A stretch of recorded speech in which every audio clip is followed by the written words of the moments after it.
குருவே சரணம். காணாமல் போயிட்டாங்க அப்படின்னு நிறைய பேர் ஃபோன் பண்ணுறாங்க. சின்ன குழந்தைகளும் காணா போச்சு, பள்ளி மாணவனும் காணா போகிறான், நடுத்தர வயசும் காணா போகிறாங்க, வயசானவங்களும் காணா போகிறாங்க. ஏன் காணா போகிறாங்க அப்படின்னு திறனாய்வு செய்தால், சின்ன வயது நான் படிக்க முடியல, பரீட்சையில் பரிகளாயிட்டான், அவனுக்கு வீட்டில் முகம் காட்ட முடியல, அதனால் சொல்லாமல் கொள்ளாமல் ஊரை விட்டு ஓடிடுறான்.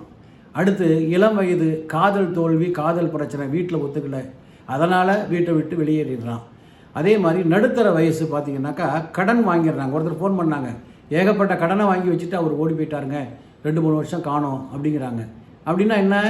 கடன் சுமை தாங்க முடியாமல் ஓடிடுறாங்க. வயதானவர்கள் மனநிலை பாதிக்கப்பட்டு எங்கே இருக்கிறோன்னு தெரியாமல் காணா போயிடுறாங்க.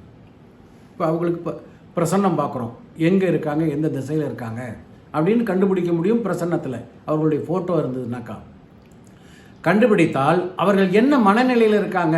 சில பேரை கூப்பிட்டா வரவே மாட்டாங்க, அந்த மனநிலையில் இருக்கிறவங்கள கூப்பிடுறது வேஸ்ட்டு.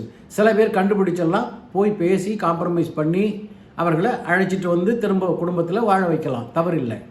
இந்த 3 கேட்டகரியே கொண்டாந்துடலாம். இளம் வயது, அந்த நடுத்தர வயது, இந்த திருமண காதல் பிரச்சனைகளை அழைச்சிட்டு அவர்களை நல்ல புத்திமதி சொல்லி அவர்களை பழையபடி நம்ம குடும்பத்திலேயே வாழ வைக்கலாம். இந்த வயதானவர்கள், மனநிலை பாதிக்கப்பட்டவர்கள், எங்கேயோ ஒரு இடத்துல எங்கே இருக்குன்னு தெரியாமல் இருக்கிறவர்களை கண்டுபிடிக்கவும் முடியாது. கண்டுபிடிச்சா அவர்கள் கூப்பிட்டு வந்தால் வரவும் மாட்டாங்க. அதனால் இப்படி ஒவ்வொரு சூழ்நிலைகள் காரணமாக அவர்கள் காணாமல் போகிறார்.